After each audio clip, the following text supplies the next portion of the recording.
Law के class में एक लेक्चरर ने एक स्टूडेंट को खड़ा किया, उसका नाम पूछा और बिना किसी वजह के उसे क्लास से बाहर निकल जाने को कहा। स्टूडेंट ने रीजन पूछा, अपने डिफेंस में कई दलीलें पेश की, मगर लेक्चरर ने एक न सुनी और उसे क्लास से बाहर चले जाने को कहा। स्टूडेंट तो मायूस होकर क्लास से बाहर निकल गया। बाकी सारे स्टूडेंट्स हैरत में थे कि ये सब क्या हो रहा है। लेक्चरर ने अपना लेक्चर शुरू करते हुए स्टूडेंट से पूछा, बताओ कानून क्यों बनाए जाते हैं? एक स्टूडेंट ने खड़े होकर कहा, सर लोगों के बिहेवियर पर कंट्रोल करने के लिए। दूसरे ने कहा, सर सोसाइटी को अच्छे से चलाने के लिए। तीसरे ने कहा, ताकि कोई भी ताकतवर कमजोर पर जुल्म न कर सके। लेक्चरर ने कहा, यह जवाब ठीक तो है मगर काफी नहीं है। फिर एक स्टूडेंट ने खड़े होकर कहा, सर ताकि समानता और न्याय स्थापित किया जा सके। लेक्चरर ने कहा, बिल्कुल यही वो जवाब है जो मैं सुनना चाहता था, समानता और न्याय बनाए रखने की कोशिश। लेक्चरर ने फिर पूछा, लेकिन समानता और न्याय का फायदा क्या होता है? उसी स्टूडेंट ने जवाब दिया, सर ताकि लोगों के अधिकारों की रक्षा की जा सके और कोई किसी पर जुल्म न कर सके। इस बार लेक्चरर ने कुछ देर रुकने के बाद कहा, अच्छा बिना किसी संकोच या डर के मेरी एक बात का जवाब दो, क्या मैंने तुम्हारे साथी क्लासमेट को क्लासरूम से बाहर निकाल कर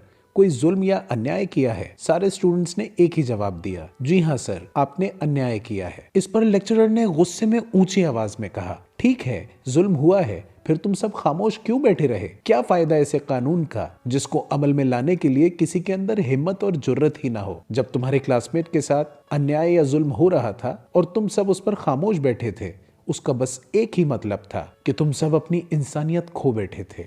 और याद रखो, जब इंसानियत गिरती है तो उसका कोई भी विकल्प नहीं होता। इसके साथ ही लेक्चरर ने क्लासरूम से बाहर खड़े स्टूडेंट को अंदर बुलाया, सबके सामने माफी मांगी और सभी स्टूडेंट से कहा, यही तुम लोगों का आज का सबक है और जाकर अपने समाज में ऐसी नाइंसाफियां और असमानताएं तलाश करो और उनके सुधार के लिए कानून लागू कराने के तरीके सोचो। आप भी याद रखें, इंसानियत गिरती है तो उसका कोई भी विकल्प नहीं होता।